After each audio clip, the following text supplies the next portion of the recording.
Hello diamonds. तो कैसे हैं आप लोग? उम्मीद करता हूँ हंसते खेलते खाते पीते मोटे तगड़े खेलते कूदते मस्त होंगे, है ना दोस्तों। जैसा कि आज आप लोगों को पता है क्लास 10th का 27 मार्च बहुत ही एक ऐतिहासिक दिन है। और इस दिन में आपका क्या लगा था दोस्तों? बोर्ड एग्जाम का पेपर लगा था और उसका चीर हरण करके आप लोग आए हो। ड्रीम 100 आप लोगों का था। उम्मीद है कि शायद आपका ये ड्रीम सच होने वाला है, हकीकत में बदलने वाला है। आंसर की मैच कीजिएगा और ड्रीम 100 अगर आपका सच हुआ है, हकीकत में बदला है, तो कमेंट सेक्शन में आपके रेड हार्ट धड़कते हुए धक धक धक धक मिल जाने चाहिए दोस्तों। जी हाँ, चलो बिना बकवास के शुरू करते हैं। पहला क्वेश्चन कह रहा है, क्या कह रहा है वीडियो, कि दो संख्याओं का में से 27 है और उनका लेस है 162 है। यदि एक संख्या 54 है तो दूसरी संख्या क्या होगी? कितना लॉलीपॉप प्रश्न है और बारंबार हर बार करवाया हुआ क्वेश्चन है। एक भी क्वेश्चन सुनना ध्यान से, सिंगल क्वेश्चन ऐसा नहीं है जो पढ़ाया हुआ नहीं है, सारा का सारा माल मसाला पढ़ाए हुए में से है। चेक कीजिएगा। पहले क्वेश्चन का आंसर होगा 81। पहले क्वेश्चन का आंसर क्या होगा दोस्तों? 81, ऑप्शन नंबर है। फटाफट चेक करो, आंसर की मैच करेंगे, सोल्यूशन नहीं करेंगे क्योंकि सोल्यूशन में भी काफी टाइम लग जाएगा। आप लोग फटाफट मैच कीजिएगा बस। दूसरा क्वेश्चन देखिए दोस्तों, बहुपद x² माइनस 2x माइनस 8 के शून्य क्या होंगे, ये आपको बताना है। तो ऑप्शन नंबर स, कौन सा ऑप्शन है दोस्तों? ऑप्शन नंबर स इसका सही आंसर हो जाएगा। नेक्स्ट देखिएगा, पलट रही जरा देखिएगा क्या। चलो पलट दिया सरकार। यदि पहली संख्या x का दुगना दूसरी संख्या y के 7 गुने से 5 कम है तो निम्न में से कौन सा समीकरण सही है? लॉलीपॉप सा सवाल है। ऑप्शन नंबर डी यानी कि द 2x बराबर में है 7y minus 5, absolutely correct option. Next चंगा है जी। चलो अगला देखिए, यदि समांतर श्रेणी का प्रथम पद 2 है और सार्वंतर 3 है तो nवा पद क्या होगा? कौन सा पद पूछा है जनाब? nवा पद पूछा है, यानी कि ऑप्शन नंबर कौन सा सही हो जाएगा दोस्तों? ऑप्शन नंबर ब यानी कि बी, 3n माइनस 1, ये आपका सही ऑप्शन है। अगला, 3 के प्रथम 5 गुणजों का योगफल क्या होगा? तो चेक कर लो फटाफट से, 45 इसका आंसर हो जाएगा। ऑप्शन नंबर सी यानी कि स। नेक्स्ट क्वेश्चन देखिएगा, यदि किसी त्रिभुज पी क्यू आर में पी क्यू का स्क्वायर प्लस क्यू आर का स्क्वायर बराबर पी आर का स्क्वायर हो तो कौन सा कोण समकोण होगा? क्या यार बच्चों वाले सवाल कर रहे हो, कौन सा कोण समकोण होगा? कोण क्यू, ये समकोण होगा जनाब। नेक्स्ट देखो तो जरा, बिंदु 0,3 की x एक्स से दूरी क्या होती है? बताओ, तुम बता दो यार, मेरे को तो सियारी ऐसे सवाल देख देख के।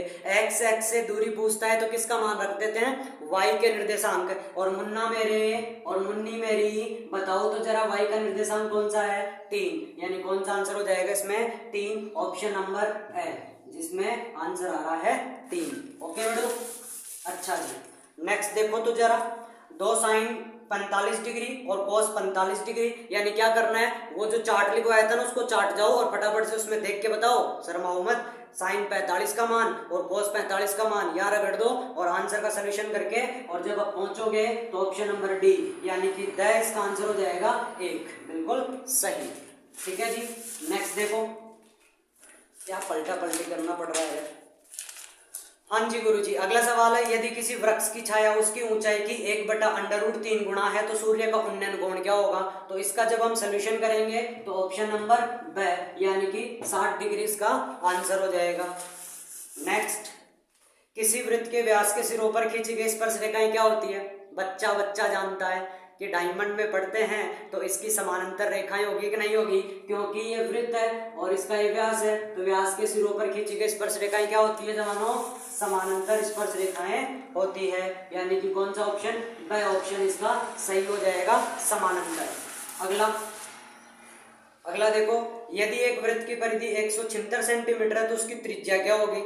यानी वृत्त की परिधि दे रखी है 176 सेंटीमीटर, तो जो दियोड़ा है उसी का फार्मूला रगड़ देना, लड़ गए आपका आंसर आ जाएगा स ऑप्शन, बोले तो 28 सेंटीमीटर। ठीक है जी। चलो अस्क्यूरियो डस्टर है मेरा भाई साहब पोतड़ा। अगला देखो आप तो इधर देख रहे हो। हाँ, यदि एक गोले का आयतन 36 पाई घन सेंटीमीटर है तो उसकी त्रिज्या क्या होगी? तो इसमें भी वही होगा जो दियोड़ा है उसी का सूत्र। दियोड़ा क्या है? गोले का आयतन। तो जब हम गोले का आयतन का फार्मूला रगड़ेंगे तो आपका आंसर आएगा क्या? त्रिज्या। और इसकी त्रिज्या कितनी हो जाएगी? 3 सेंटीमीटर। क्या हो जाएगी जवान और जवानियों? 3 सेंटीमीटर। ऑप्शन नंबर है ये बिल्कुल सही हो जाएगा। चलो, अगर सही है तो थम्स अप बन जाने चाहिए आपके कमेंट सेक्शन में रेड हार्ट धक धक धक धक करते हुए। चलो अगला देखो, प्रथम 11 पूर्ण संख्याओं का माध्य क्या होगा? तो 11 पूर्ण संख्या कहाँ से शुरू होती है? 0 से लेकर के 0 1 2 3 4 5 6 7 8 9 10, बस इतना ही लेना है, 11 नहीं लेना है क्योंकि 0 भी आ गया था। तो जब आप सबको जोड़ोगे तो आपका कितना आएगा? 55। जरा जोड़ के देखिएगा और बटे में टोटल कितने हैं? 11। 11 से रगड़ दो इसको, कितनी बार रगड़ जाएगा जी? 5 बार। और यही हो जाएगा आपका आंसर। आंसर कौन सा है? ऑप्शन हो जाएगा इसका। ठीक है, नेक्स्ट देखो, बंटन दियोड़ा है 3 3 5 3 4 2 8 4 3 4 3 का बहुलक क्या होगा? तो बहुलक में मैंने क्या बताया था? बहुलक। बहु मतलब हाँ बावाड़ी बहु समझ गए थे। और लक मतलब जिको लक चौका हो जाए ना, बिना ही चौकी बहु मतलब है। और जिको लक चौका हो जाए ज्यादा माल रहे छे। ज्यादा माल देखो भाई कैसे कैसे छे? 3 3 3 3 और 3 छे 4 बार आई छे, मतलब बिक बहु का त्रिज्या है 4 4 बहु आ गई। यानी आंसर कहा जाओगे वो 3। बहुलक क्या आ जाएगा दोस्तों? 3। समझ गए होंगे इसका आंसर 3। ऑप्शन नंबर ब। अगला देखो, यदि पी ई बराबर है 0.05 तो ई नहीं की प्रायिकता क्या हो जाएगी? फार्मूला आपको पता है, probability of event plus probability of not event is equal to 1। दियोड़ा क्या है? प्रोबेबिलिटी ऑफ इवेंट 0.05, उसकी जगह रखिएगा और पक्षांतरण जब आप इसका कर दोगे तो आपका रिजल्ट धड़ाक से पड़ेगा 0.95। ऑप्शन नंबर द इसका सही आंसर। अगला है भाई मेरे समांतर श्रेणी है -3 -1/2 5/2 का 11वां पद क्या होगा? 11वां पद क्या बोलते हैं? यानी कि 11वां पद बोले तो a + 10d। a का मान याद रखना, d का मान याद रखना। सोल्यूशन आप करोगे तो इसका आंसर लड़के आ जाएगा कितना? 22। कितना आ जाएगा जी? 22। अगला देखो, cos square 60 degree minus cos square 60 degree का मान क्या होगा? तो cos स्क्वायर 60 का मान रखना, इधर sin 60 का मान रखना, दोनों का होल स्क्वायर करना, दोनों को घटाना। जब आप घटाओगे तो आपको आंसर मिलेगा 1/2। नेक्स्ट क्वेश्चन देखो, यदि एक वृत्त का क्षेत्रफल 154 सेंटीमीटर स्क्वायर है तो उसकी त्रिज्या क्या होगी? तो इसमें भी वही करना है, जो दियोड़ा है उसी का सूत्र। जी हाँ, सही कह रहा हूं, जो दियोड़ा है उसी का सूत्र। दियोड़ा क्या है? वृत्त का क्षेत्रफल कितना है जी? 154। तो वृत्त का क्षेत्रफल का फार्मूला लगा देना, कौन सा? πr²। और जब आप इसका सोल्यूशन करोगे तो लड़के आपकी क्या आएगी? त्रिज्या। और त्रिज्या कितनी आ जाएगी? 7 सेंटीमीटर। ठीक है जवानों और जवानियों। अगला देखो, यदि एक शंकु की त्रिज्या 6 सेंटीमीटर है और ऊंचाई 8 सेंटीमीटर है तो उसकी त्रियक ऊंचाई क्या होती है? त्रियक ऊंचाई का फार्मूला बच्चा जानता है, अंडर रूट में ये हो जाएगा। अब इस फार्मूले में क्या करना? 8 का स्क्वायर 64 होता है और 6 का स्क्वायर 36 होता है, दोनों को जोड़ देना 100। अंडर रूट में 100 क्या? हाँ बिल्कुल सही कह रहा हूँ, दोनों को जोड़ देंगे तो कितना आ जाएगा? 100। तो आंसर कितना निकल के आ जाएगा? 10। इसका आंसर क्या हो जाएगा जी? 10। मेरा मकसद सिर्फ आपको आंसर की मैच करवाना है फास्ट तरीके से, जल्दी जल्दी सबसे पहले, और सटीक आंसर, कोई गलत नहीं होगा, फटाफट देखिएगा। नेक्स्ट क्वेश्चन देखो, 3 माध्यक बराबर 2 माध्य प्लस खालिस्तान में क्या आ जाएगा यार? बिल्कुल एक लॉलीपॉप सा सवाल फिर से अटपका है। बताओ ये मतलब कि अपने को क्या दे रहा है? मतलब एक भी अभी तक बाउंसर और यॉर्कर नहीं आई है। अगर बाउंसर आती तो हमें डक करना पड़ता, यॉर्कर आती तो हमें कुछ और जुगाड़ करना पड़ता, पर ये तो बिल्कुल अपने पाड़े में दे रहा है। और पाड़े में और रडार में गेंद आती है तो बल्लेबाज क्या करता है? दह चक्का। तो वही सीन यहाँ पे हो रहा है यार, मजा ही नहीं आ रहा है। चलो नेक्स्ट देखो, वर्ग अंतराल दियोड़ा है 60 से 75। कितना जी? 60 से 75 का वर्ग चिन्ह क्या होगा? वर्ग चिन्ह कितनी बार करवाया है कि वर्ग चिन्ह क्या होता है? दोनों को जोड़ो और 2 का भाग लगा दो। दोनों को जब हम जोड़ेंगे तो कितना आ जाएगा? 135। 135 में 2 का भाग लगा देंगे तो आ जाएगा 67.5। ठीक है जी, यही आपका वर्ग चिन्ह होता है। नेक्स्ट क्वेश्चन, एक पासे को छानने पर 6 से बड़ा अंक आने की प्रायिकता बताओ। जब एक पासा होता है तो उसमें क्या क्या होता है? 1 2 3 4 5 6। अब 6 से बड़ा अंक इट्स नॉट पॉसिबल, ये पॉसिबल ही नहीं है। तो इसका मतलब क्या हो जाएगा? 0, शून्य आंसर हो जाएगा इसका। ठीक है, नेक्स्ट देखो जी, अगला क्वेश्चन कहता है कि यदि x बराबर 2 की पावर 3 गुणे 3 की पावर 2 और फिर है y के माड़े 2 की पावर 2 गुणे 3 की पावर 3, यही है जी। नाम ना गलती कर बैठा है मेरा दिल, गलती कर बैठा है। 2 की पावर 3 और 3 की पावर 2, ऊपला सही है, निचला 2 की पावर 2 और 3 की पावर भी यहाँ पर क्या आएगी, 2 आएगी। तो इसका सोल्यूशन अगर आप डायरेक्टली नहीं समझ पाते हो, मैं तो आपको बता दूं एलसीएम में क्या हो जाएगा, इन दोनों में जो सबसे बड़ी पावर है, सबसे बड़ी पावर कौन है, 2 की पावर 3, इसमें सबसे बड़ी पावर कौन है, 3 की पावर 2, तो यही आपका क्या हो जाएगा, आंसर हो जाएगा। ठीक है जी, वापस चेक कर लेता हूँ, 2 की पावर 3 बड़ा ऑप्शन बिल्कुल सही है और 3 की पावर 2, तो एब्सोल्युटली ये करेक्ट होगा जी। नेक्स्ट देखो, अगला क्या है, तो अगला है बहुपद x स्क्वायर माइनस 3 के शून्य ज्ञात करने हैं। x स्क्वायर माइनस 3 के शून्य ज्ञात करने हैं, तो बराबर में क्या रख देंगे, 0, तो x स्क्वायर बराबर ये इधर आ जाएगा 3। अब यहाँ पर स्क्वायर हटाएंगे तो छपरा डाल देंगे, क्योंकि यहाँ पे स्क्वायर हटेगा तो छपरे आएगा और छपरे के मायने क्या आएगा, 3, और बच्चा बच्चा जानता है छपरे के बारह क्या होता है, प्लस माइनस। इसका मतलब एक बार तो x का मान क्या आ जाएगा, √3 प्लस का, और एक बार आ जाएगा √3 माइनस का, और यही आपके आंसर। एक क्वेश्चन ऐसा नहीं है जो पढ़ाया हुआ नहीं है दोस्तों, आप देख सकते हो सारे के सारे क्वेश्चन वहीं से उठे हैं, वहीं से जहां से आप उठे थे।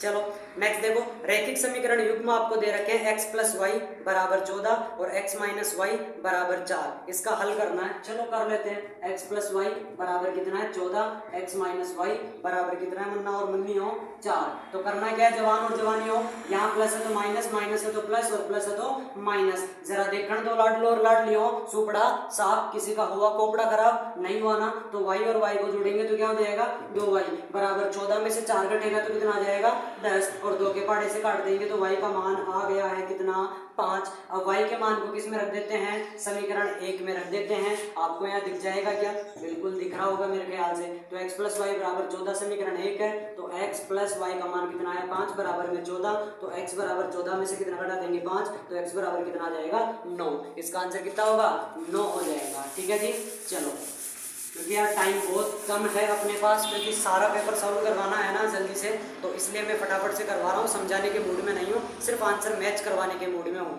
बस। जरा देखो अगला मेरा मूड क्या है कि निम्न आकृति में यदि DE समानांतर है BC तो EC का मान ज्ञात करो। तो मैंने आपको बताया था कि जब भी कोई त्रिभुज एक भुजा के समांतर दूसरी भुजा खींची जाती है, तो यहाँ पर जैसे लिखा है AD, यहाँ पर लिखा है GB, यहाँ पर लिखा है GC और यहाँ पर लिखा है E।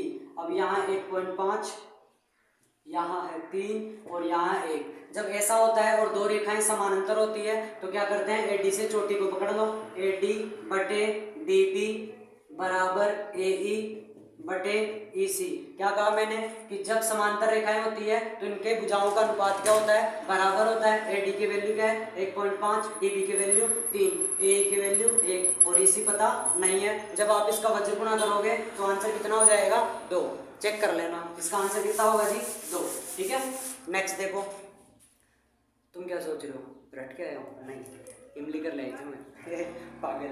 चलो नेक्स्ट देखो, बिंदुओं -a, a तथा -a, -a के बीच की दूरी याद करो। तो इसमें क्या करेंगे, हम दूरी सूत्र लगाएंगे। क्या लगाएंगे, दूरी सूत्र। और जब इसके अंदर दूरी सूत्र लगाएंगे तो आप इसका सोल्यूशन करना, इसके अंदर क्या आ जाएगा, 4a की पावर 2, और जब इसको सोल्व करेंगे तो 2a आ जाएगा इसका आंसर, क्योंकि 4 का बारहड़ी क्या निकलता है, ये छपरा है, और छपरा का बारहड़ी क्या निकलेगा, 2, और इसका स्क्वायर का बारहड़ी क्या निकलेगा, 1। ठीक है, नेक्स्ट देखो, अगला क्वेश्चन कहता है कि एक ऊर्ध्वाधर खंबे की परछाई, अरे यार ये तो वही आ गया भाई, एक ऊर्ध्वाधर खंबे की परछाई खंबे की ऊंचाई के बराबर है। मैंने कहा था जब भी ऐसा है तो रट के आ जाना, ठोक के आ जाना, कितना 45 डिग्री थीटा होगा इसमें। लेकिन यार इसको सोल्व करना पड़ेगा, ऑप्शन वाला नहीं है, कर लोगे ना, बताया हुआ है। तो थीटा का मान आप निकालोगे तो कितना हो जाएगा इसमें, 45 डिग्री। नहीं समझ में आया तो चलो बता देता हूँ थोड़ा सा आपको। एक खंबे की ऊंचाई मान लो x है, तो उसकी परछाई की लंबाई भी क्या होगी, x, क्योंकि दोनों की लंबाई क्या है, बराबर है। तो उन्नयन कोण, उन्नयन कोण में क्या होता है, यही तो बनता है थीटा। अरे बताया हुआ है क्या, उन्नयन कोण, उन्नयन मतलब ऊ से उन्नयन, और ऊ से जैसे मैं इसको देखूंगा तो उठी उठी नजर तेरी कमाल कर गई, याद आ रहे हैं वो दिन, वहीं से ही है, ठीक है, इसलिए उन्नयन कोण, तो थीटा यहाँ बनेगा, वहाँ नहीं बनेगा।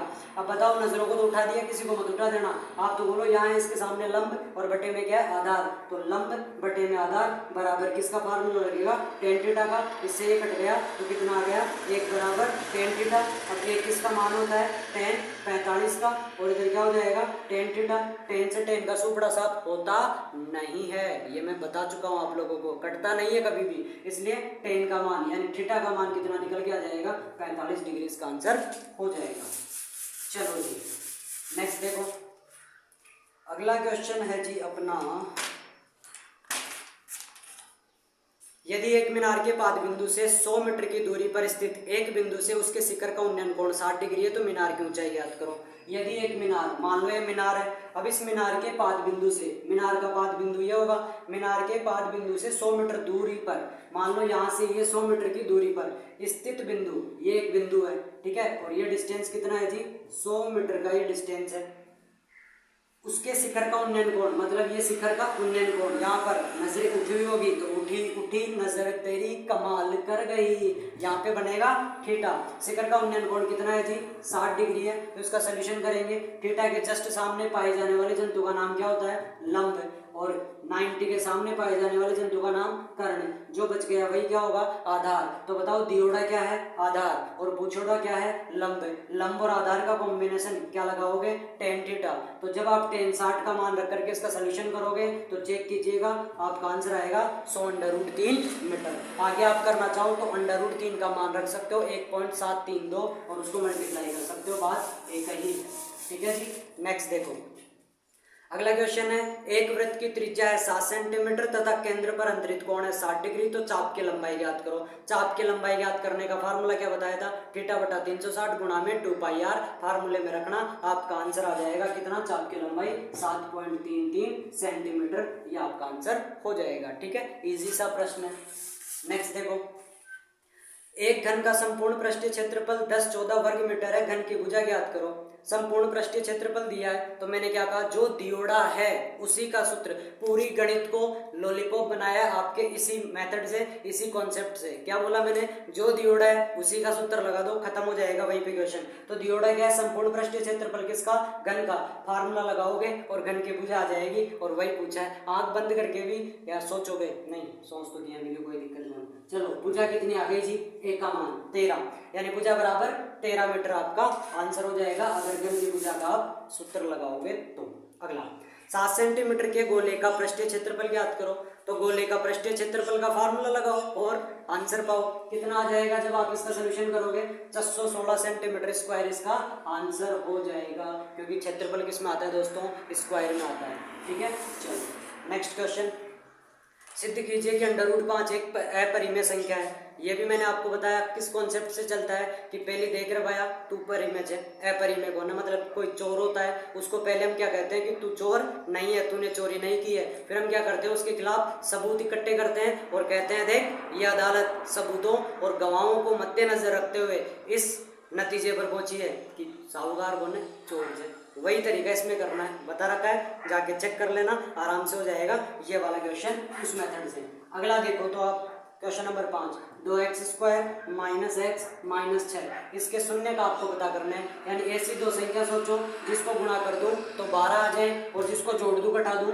तो क्या आ जाए, 1 आ जाए, जिसको गुणा कर दूं तो 12 आ जाए और जोड़ दूं घटा दूं तो कितना आ जाए, 1, 3 और 4 को करोगे तो इसका सोल्यूशन हो जाएगा वहां से, ठीक है। चलो करवा देता हूँ वरना आप कहोगे पता नहीं क्या क्या बोल रहे हो आप तो यहाँ देखो, आगे वाला नंबर आगे होगा, पाछड़ी वाला नंबर पाछड़ी होगा, आगड़ी वाला नंबर आगड़ी, पाछड़ी वाला नंबर पाछड़ी। अब बताओ गुणा करके, 2 छिकी कितना हो गया, -12। ऐसी दो संख्या सोचो इस ब्रह्मांड में घूम रही है जिसको गुणा कर दो तो 12 आ जाए और जोड़ दो घटा दो तो -1 आ जाए, तो आप कहोगे गुरुजी -3 और -4, ये तो बिल्कुल गलत है, तो इसको प्लस का बनाना पड़ेगा। अब देखो इनको गुणा करूंगा तो ये आएगा और इनको घटाऊंगा तो ये आएगा, एक जगह तो जाएगा आपका 3x और एक जगह 4x, इन दोनों में क्या कॉमन आ रहा है जी, तो इन दोनों में कुछ भी नहीं आ रहा है तो इसको इधर कर लो, कोई फर्क नहीं पड़ता उससे। जब कॉमन नहीं आ रहा होता है तो ऐसा खेल खेल सकते हैं। दोनों में आ रहा है 2x भाग लगाओ, x प्लस भाग लगाओ जी 2। हिंदुस्तान की नहीं, इस ब्रह्मांड की कोई भी बुरी आत्मा इस ब्रैकेट में आपको x प्लस 2 लिखने से नहीं रोक सकते। यहाँ से टीपलो सेम ही आता है। माइनस से माइनस क्या बन गया प्लस, माइनस से माइनस क्या बन गया प्लस। इन दोनों में क्या कॉमन आएगा जी, 3 कॉमन आ जाएगा, तो ये आ जाएगा दोनों शकल में से एक शकल x प्लस 2 और इधर क्या हो जाएगा 2x माइनस का 3। सोल्यूशन करेंगे x प्लस 2 बराबर 0, इधर 2x माइनस 3 बराबर 0, तो x बराबर क्या हो जाएगा माइनस का 2 और x बराबर इधर हो जाएगा 3/2। यही हो जाएगा आंसर। आ रहा है जी समझ में? कोई दिक्कत है तो बताओ, नहीं है ना? चलो आगे बात करते हैं जी, कुछ खास करेंगे क्योंकि पेपर क्या बताऊं मैं आपको, बोलने लायक छोड़ा ही नहीं है। तो दो संख्याओं का अंतर 26 है। दो संख्याओं का अंतर क्या है 26 है कि माना पहली संख्या क्या है x, दूसरी संख्या क्या है y, दोनों का अंतर क्या है जी 26 है। ठीक है, फिर एक संख्या दूसरी संख्या की 3 गुणी है, एक संख्या दूसरी संख्या की 3 गुणी है। बिल्कुल माथा खराब करता है ये वाला, पता नहीं कौन सा किसका गुणा है, लेकिन मैंने इसको बहुत ही बेहतरीन अंदाज में आपको पढ़ाया। देख रहे पहली संख्या, देख रहे दूसरी संख्या, मार लिए दोनों बराबर। जो क्या कहा मैंने, देख रहे पहली संख्या, देख रहे दूसरी संख्या, मार लिए दोनों बराबर। जो अब एक संख्या दूसरी संख्या की 3 गुणी है, 3 गुणी कौन है, एक संख्या ये है, तो कीड़ा किसके कर देंगे, इसके, समझ गए ना? तो इसके कीड़ा कर दो 3 गुणा, ये लो x का मान यहाँ रख देना। सोल्यूशन करोगे तो आपका आंसर निकल के आ जाएगा, x का मान तो आ जाएगा 39 और y का मान आ जाएगा 13। ठीक है जवानों, ये आपका आंसर हो जाएगा। चलो जी नेक्स्ट देखो, आपको आकृति दे रखी है, वही कॉन्सेप्ट है। इनमें क्या है जी, ये दोनों भुजाएं समान अंतर है, ये वाली भुजा और ये वाली भुजा। यहाँ है x प्लस 2, यहाँ है x माइनस 1, यहाँ है x प्लस 2 नहीं है माइनस 1 है, सॉरी माइनस 2 है और यहाँ पर x है। तो बताओ दो भुजा समांतर होती है तो इनका अनुपात क्या होता है, बराबर होता है, यानी x/2 बटे में x माइनस 1 बराबर में x बटे में x माइनस 2। इनका अनुपात क्या होगा, बराबर होगा। बस वज्र गुणा करते क्या हो जाएगा आपका आंसर, कर लोगे? इसका आंसर बता देता हूँ, तो x का मान आएगा 4, इस वाले में जो करंट में भी बताया था ना, x का मान कितना आ जाएगा 4 आ जाएगा, सोल्व कर लेना। नेक्स्ट देखो, यदि बिंदु x, 3 और 5, 7 के बीच की दूरी 5 इकाई हो तो x का मान ज्ञात करो। इसमें क्या लगाना है जी आपको, दूरी सूत्र। दूरी सूत्र इधर होगा बराबर में, इधर आपको 5 दे रखा है क्योंकि इनके बीच की दूरी कितनी दे रखी है 5, तो इधर दूरी सूत्र लगाना। इससे आपका आंसर मिलेगा क्या, x का मान 2,8 मिल जाएगा। क्या मिल जाएगा, 2,8। नेक्स्ट 9वां, यदि tan a बराबर 1 हो तो 2 sin a और cos a का मान ज्ञात करो। इसका सोल्यूशन जब आप करोगे तो कितना होगा, इसका 1 आंसर हो जाएगा।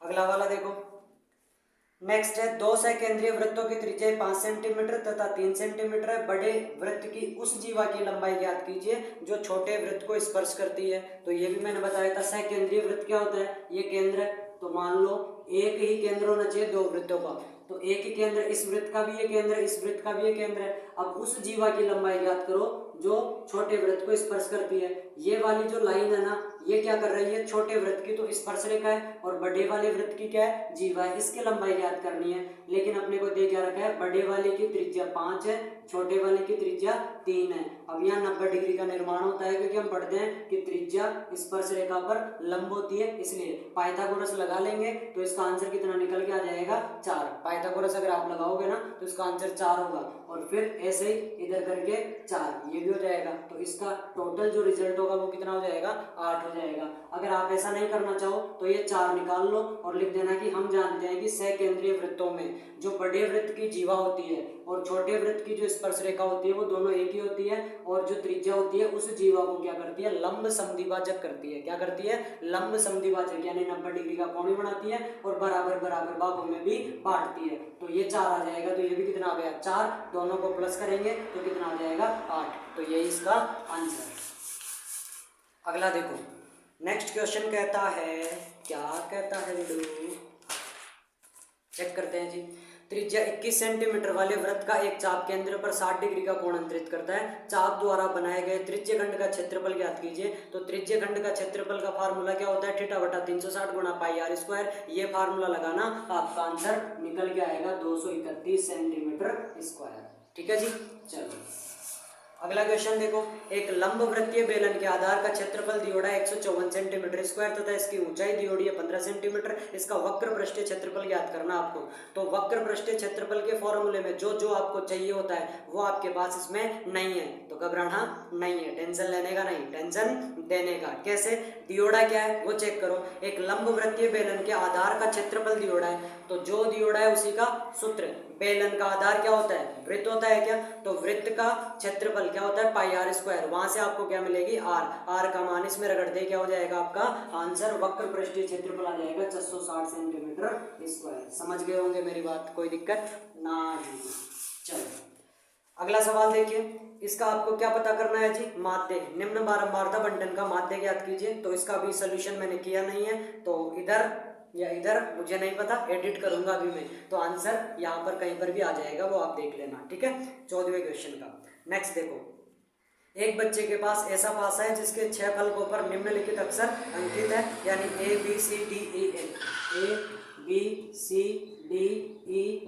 ये सब लिखे हैं। अब आपको बताया ना ए प्राप्त होने की प्रायिकता, पहले काउंट करो टोटल कितने हो गए, 1 2 3 4 5 6, टोटल आउटकम्स कितने हो गए? 6। अब ए प्राप्त होने की प्रायिकता, ए कितनी बार है? 2 बार, 2/6 यानी कि 1/3 आंसर हो जाएगा इसका। नेक्स्ट क्या है? डी प्राप्त होने की प्रायिकता, डी कितनी बार है? 1 बार, तो 1/3 इसका भी आंसर हो जाएगा। सेम इसका, ओ सॉरी 1/3 नहीं, टोटल आउटकम्स कितने हैं? 6, तो 1/6 हो जाएगा इसका, ठीक है। चलो अगला, 10 और 250 के बीच में 4 के कितने गुणज है? एक एपी बना लो और बता दो। 10 और 250 के बीच में 4 का गुणज क्या होता है जी? 12 होता है, फिर क्या होता है? 16 होता है, फिर क्या होता है? 20 होता है। ऐसे करते करते लास्ट में क्या होता है? 248। ए का मान कितना हो गया? 12। डी का मान कितना हो जाएगा? 4। और ए एन का मान कितना हो गया? 248। फार्मूला क्या होता है? ए एन बराबर A plus N minus 1 into D. A N की वैल्यू 248, ए कितना है? 12 plus N minus 1 into D कितना है? डी है जी 4। सोल्यूशन कर देना आंसर, ठीक है। चलो अच्छा आंसर तो बता दो यार, आंसर इसका आ जाएगा कितना जी? 60। कितना आंसर हो जाएगा इसका? 60 हो जाएगा, ठीक है। नेक्स्ट, इसी का अथवा वाला क्वेश्चन है, वो भी चेक कर लो। 0 और 50 के बीच की विषम संख्याओं का योग ज्ञात करो। तो 0 से 50 के बीच में विषम संख्या कौन सी है? 1 3 5, ऐसे करते करते लास्ट तक कहाँ तक? 49 तक। तो ए बराबर तो कितना हो गया? 1। डी बराबर कितना हो जाएगा? 2। ए एन बराबर कितना हो जाएगा? 49। अब क्या पूछा इसने? संख्याओं का योग यानी कि एस एन। तो एस एन के लिए अपने को क्या चाहिए? एन चाहिए। तो इस फार्मूले से आपको क्या मिलेगा? एन का मान मिलेगा। अरे भाई ए एन है ना, इसका फार्मूला लगाओगे, ए और डी का मान रखोगे तो क्या मिलेगा? एन का मान मिलेगा। फिर एस एन का फार्मूला लगाओगे तो आपको आंसर मिलेगा 625। ये आपका आंसर हो गया, ठीक है। चलो नेक्स्ट देखो, अगला क्वेश्चन है, यदि बिंदु 6,1, 8,2, 9,4, P,3 एक समानांतर चतुर्भुज के शीर्ष इसी क्रम में हो तो P का मान ज्ञात कीजिए। तो समांतर चतुर्भुज की खास बात क्या होती है, उसका कॉन्सेप्ट आपको यहाँ लगाना था। ये आपको दे रखे हैं चारों के निर्देशांक। अब समानांतर चतुर्भुज की खास बात ये होती है कि इसके जो विकर्ण होते हैं परस्पर एक दूसरे को समद्विभाजित करते हैं। तो हम क्या करेंगे, ये क्या हो गया? इसका मध्य बिंदु, तो पहले ये निकाल लेंगे। फिर ये भी क्या हो गया? इसका मध्य बिंदु, ये निकाल लेंगे और दोनों को किस में रख देंगे? बराबर में रख देंगे। तो वैसे ही आपका आंसर आ जाएगा P का मान कितना? 7, ठीक है। चलो नेक्स्ट, चलो अगला सवाल देखो, उस बिंदु के निर्देशांक ज्ञात कीजिए। अथवा वाला करवा रहा हूँ इसी का। उस बिंदु के निर्देशांक ज्ञात कीजिए जो बिंदुओं -1,7 और 4,-3 को मिलाने वाले रेखाखंड को 2:3 में विभाजित करता है। तो मैंने आप लोगों को क्या बता रखा है कि जहां पर और शब्द आएगा उसको कहाँ फेंक देना है? दूर दूर। और शब्द आएगा उसको कहाँ फेंक देना है? दूर दूर। तो ए बिंदु के निर्देशांक तो आपके पास कितने हैं? -1,7 और बी बिंदु के निर्देशांक क्या है? 4,-3 और आपको अनुपात दे रखा है 2:3 के अनुपात में विभाजित कीजिए। किस अनुपात में विभाजित करता है ये पूछा है क्या? ना ना ना ना ना ना, निर्देशांक पता करना है। मतलब इस बिंदु को P मान लेता हूं तो इसके निर्देशांक आपको पता करना है x, y। अब बताइए ये आपके लिए क्या हो जाएगा? x1, ये क्या हो जाएगा? y1, ये हो जाएगा क्या? ओरिजिनल x, ओरिजिनल y, ये हो जाएगा m1, ये हो जाएगा m2, ये हो जाएगा x2 और ये हो जाएगा y2। बस फार्मूला लगाना कौन सा? बाह्य बिंदु वाला क्या होता है, इधर तो P बिंदु के निर्देशांक x, y बराबर m1 के साथ में आ जाएगा x2 प्लस m2 के साथ आ जाएगा x1 बटे में m1 प्लस m2 कोम्बा m2 के साथ m1 के साथ हो जाएगा y2 प्लस में m2 के साथ हो जाएगा y1 और बटे में m1 प्लस m2। ये वाला जब आप फार्मूला लगाओगे तो आपका आंसर आ जाएगा। ठीक है, आंसर कितना आ जाएगा वो तो बताया ही नहीं, तो आंसर आएगा 1,3। चेक कर लो।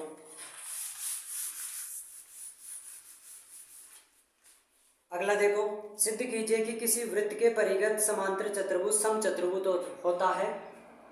क्या बोल दिया मैंने चलो देखो आप लोग को यहाँ पर देखिएगा, एक वृत्त है, इसके परिगत एक चतुर्भुज बनाना है। ये लो मैंने क्या बनाया, एक चतुर्भुज बना दिया। अब ये जो चतुर्भुज होता है ना, ये समानांतर चतुर्भुज है, आपको ऐसा दिया है ABCD, ये मैंने इसको नाम दे दिया। कैसा चतुर्भुज है, समानांतर, यानी कि AB भुजा बराबर है किसके, DC के, और AD भुजा बराबर है किसके, BC के। ऐसा आपको दिया है, समझ गए क्या। और सिद्ध क्या करना आपको कि ये जो समानांतर चतुर्भुज है समचतुर्भुज होता है, यानी कि सिद्ध करना है AB बराबर BC बराबर CD बराबर AD, ऐसा आपको सिद्ध करना है। तो इसके लिए क्या करोगे, बाह्य बिंदु से खींची गई स्पर्श रेखाओं की लंबाइयां बराबर होती है, ऐसा हम जानते हैं। तो इनको नाम दे देते हैं P, Q, R और S, ये हमने नाम दे दिया।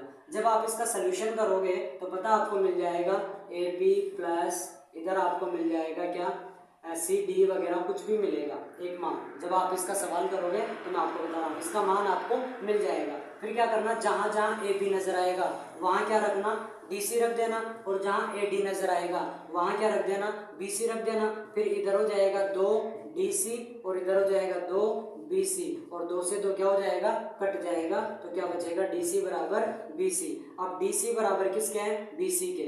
DC कहाँ पर है, DC मान लो ये 10 है, बराबर है BC के। BC ये भी कितना हो गया 10। ये हमने क्या निकाल लिया, यहाँ से सिद्ध कर दिया इसको कि ये बराबर हो गया। समझ रहे हो मेरी बात। अब यहाँ पर देखिए क्या है, AB और DC बराबर है। AB कहाँ है, AB और DC बराबर है, तो ये 10 है, तो ये भी कितना होगा 10 ही होगा। AD और BC बराबर है, AD और BC बराबर है, ये 10 है, तो ये भी कितना होगा 10 होगा। अब अपनी आंखों को जूम करो फटाफट, स्क्रीन पे देखो, 10 10 10 10। बताओ, समानांतर चतुर्भुज था, क्या सिद्ध कर दिया, समचतुर्भुज। ठीक है, चलो नेक्स्ट। अगला इसी का अथवा वाला, सिद्ध कीजिए कि वृत्त के परिगत बने चतुर्भुज की आमने सामने की भुजाएं वृत्त के केंद्र पर क्या करती है, समपूरक कोण अंतरित करती है। तो देखो ये वृत्त है और इस वृत्त के परिगत बने चतुर्भुज, इसमें एक चतुर्भुज बनाना है, और ये चतुर्भुज क्या करती है, आमने सामने की जो भुजाएं हैं AB बराबर AB BC CD जो भी है, इसके केंद्र पर। अब केंद्र को अगर मैं मिला दूंगा तो केंद्र पर आमने सामने की भुजा, इसके सामने कौन सी भुजा, ये, इन दोनों का जोड़ हमें कितना करके दिखाना है, 180 डिग्री सिद्ध करके दिखाना है। तो आप कैसे दिखाओगे, ध्यान से सुनो। आप इसमें रचना करोगे, इसको इससे मिला दोगे P, इसको इससे मिला दोगे Q, इसमें इससे मिला दोगे R, और इसको इससे मिला दोगे S। ठीक है, PQRS, ये रचना कर दी। अब देखिए दो समकोण त्रिभुज बन गए, सॉरी समकोण नहीं, ये दो त्रिभुज बन गए। इन त्रिभुजों को आप क्या करोगे, सर्वांगसम कर दोगे। क्या कर दोगे, सर्वांगसम। कैसे करोगे सर्वांगसम, ध्यान से सुनना। ये मान लो O है, तो OS और OP दोनों बराबर है क्योंकि त्रिज्या है, OA और OA ये भी बराबर है क्योंकि ये उभयनिष्ठ है, और AS और AP ये भी बराबर है क्योंकि ये दोनों स्पर्श रेखाएं हैं। तो ये दोनों क्या हो गए, सर्वांगसम त्रिभुज हो गए। और हम जानते हैं सर्वांगसम त्रिभुजों के संगत कोण क्या होते हैं, बराबर होते हैं। इसलिए इसको दे दो कोण 1, इसको दे दो कोण 2, ये दोनों आपस में क्या हो गए, बराबर। कहाँ से, सर्वांगसम करने से। समझ में आ गया। ठीक ऐसे कैसे, कोण 3 और कोण 4 भी बराबर हो जाएगा, कोण 5 और कोण 6 बराबर हो जाएगा, और 7 और 8 बराबर हो जाएगा। अब गौर से देखो, आप ये बताइए केंद्र के, अगर मैं चारों चक्कर लगा दूं, चारों तरफ घूम जाऊं, ऐसे चक्री हो जाऊं, तो केंद्र पर बनने वाले सभी कोणों का जोड़ कितना होता है, 360 होता है। यानी कोण 1 प्लस कोण 2 प्लस कोण 3 प्लस कोण 4 प्लस कोण 5 प्लस कोण 6 प्लस कोण 7 प्लस कोण 8। बताओ इन सब का जोड़ कितना हो जाएगा, 360 डिग्री हो जाएगा। अब मुझे वैल्यू किसकी चाहिए, 2 3 और 6 7, 2 3 और 6 7, इनको बदलना नहीं है, बाकी सबको बदलना है। 1 को लिख दो 2, 2 को 2 रहने दो, 3 को 3 रहने दो, 4 को 3 लिख दो, 5 को 6 लिख दो, 6 को 6 रहने दो, 7 को 7 रहने दो, 8 को 7 लिख दो और इसको 360। इन दोनों का जोड़ हो जाएगा 2 कोण 2, इन दोनों का जोड़ हो जाएगा 2 कोण 3, इन दोनों का जोड़ हो जाएगा 2 कोण 6 और इन दोनों का 2 कोण 7 बराबर में 360। अब बताओ ये सब 2 कट जाएंगे इससे और ये ले बैठेगा कितनी बार 180। अब क्या बच गया कोण 2 प्लस कोण 3 प्लस कोण 6 प्लस कोण 7 बराबर 180। अब 2 और 3 को क्या लिख सकते हैं AOB, 2 और 3 को क्या लिख सकते हैं AOB प्लस 6 और 7 को क्या लिख सकते हैं COD। तो इन दोनों का जोड़ कितना हो गया 180 डिग्री और यही हमें सिद्ध करना था। ठीक है जी, चलो नेक्स्ट देखो। अगला क्वेश्चन आपके लिए है बिल्कुल आसान सा, बाकी भी आसान ही थे, कोई बड़ी बात नहीं है, ये तो हो गए यार, खत्म ही होने वाले हैं। अगले क्वेश्चन का माध्यक निकालना है, तो माध्यक में भी कैलकुलेशन का हिस्सा है जो कि आपको इधर या इधर नजर आ रहा होगा, चेक कर लो फटाफट से। इसका अथवा वाला भी है, चेक कर लेना जल्दी। ठीक है, कौन सा 1900 वाला, क्योंकि अभी मैं सोल्यूशन कर रहा हूँ, बहुत टाइम लगेगा, मैं सिर्फ आपको आंसर मैच करवा रहा हूँ बस। अगला देखिए 20वां, एक समकोण त्रिभुज की ऊंचाई इसके आधार से 7 सेंटीमीटर कम है, यदि कर्ण 13 सेंटीमीटर का है तो अन्य 2 भुजाएं ज्ञात कीजिए। ये आपको बता रहे हैं। देखिए एक समकोण त्रिभुज है, ये मैंने एक समकोण त्रिभुज बना लिया है। एक बार मैं मार्कर चेंज कर लेता हूँ जी, क्योंकि इसमें अब स्याही खत्म हो गई ऐसा लग रहा है। ठीक है जी, हाँ, तो क्वेश्चन क्या कहता है, एक समकोण त्रिभुज की ऊंचाई इसके आधार से 7 कम है। एक समकोण त्रिभुज की ऊंचाई इसके आधार से 7 कम है। कौन कम है? ऊंचाई। तो x किसको मान लेंगे? आधार को। अब ये 7 कम है ना, तो x माइनस क्या हो जाएगा 7, या आप ऐसे भी मान सकते हो, इसको x मान लो तो ये क्या है 7 ज्यादा है, ज्यादा ही तो है ना, तो 7 कम ये हो जाएगी, और सॉरी ज्यादा ये हो जाएगा, तो ये x अब ये क्या हो जाएगा x प्लस 7। आप ऐसा भी कर सकते हो, बात एक ही है।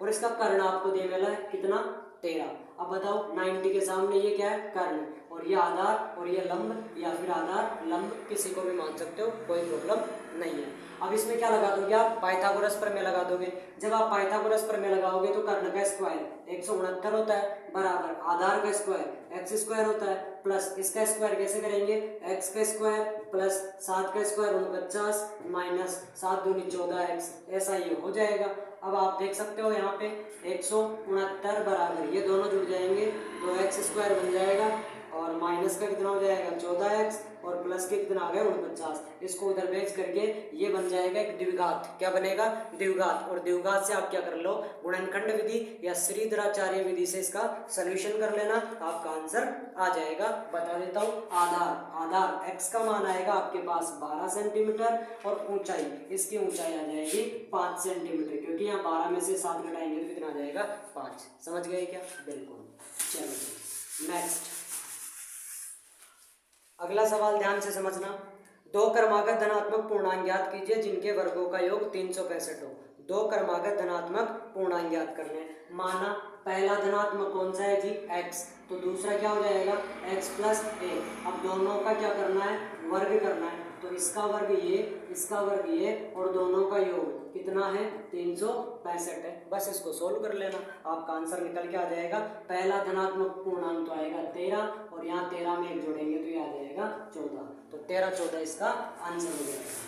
ठीक है,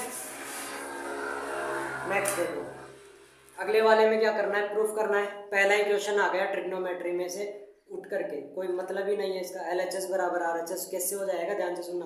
cosec theta minus cot theta का स्क्वायर है, तो क्या हो जाएगा a माइनस बी का होल स्क्वायर। इस आइडेंटिटी से इसका सोल्यूशन करोगे तो आपका आंसर बन जाएगा। नेक्स्ट में भी क्या करना है? इसका सोल्यूशन और कल्पित माध्य इधर इधर, काम खत्म। आप देख रहे हो किधर किधर, अरे किधर ही नहीं देखना, पूरा का सोल्यूशन आपका हो गया है। जिनका मैंने सोल्यूशन नहीं बताया वो मैं कह रहा हूँ इधर से देख लो, क्योंकि मैंने स्पीड से इनका सोल्यूशन किया है और अभी सोल्यूशन करना बाकी है, क्योंकि अभी बच्चे आने वाले हैं क्लास में, इसलिए जल्दी जल्दी के चक्कर में मैंने शॉर्ट वीडियो बनाने का प्रयास किया है। जितना कम समय आपका ले सकता था उतना कम समय मैंने लेने का प्रयास किया है, वरना मैं पूरा एक एक करके सोल्यूशन करवाता, पर मेरी क्लास और भी है, इस वजह से मैं पूरी क्लास अटेंड आपकी नहीं करवा पाया हूँ, यानी पूरे क्वेश्चन अटेंड नहीं करवा पाया हूँ। इसके लिए मैं माफ़ी चाहता हूँ। अगले वीडियो में मिलूंगा एक धमाकेदार शुरुआत के साथ। लेकिन आज की क्लास आपको कैसे लगी? और आज की क्लास नहीं, ये क्लास मेरी, सच कह रहा हूँ, डिपेंड थी पूरे साल भर की मेहनत की, यानी शुरू से लेकर आज तक जो मैंने करवाया है उसमें से कितना माल मसाला आपको मिला है कमेंट सेक्शन में ज़रूर बताइएगा।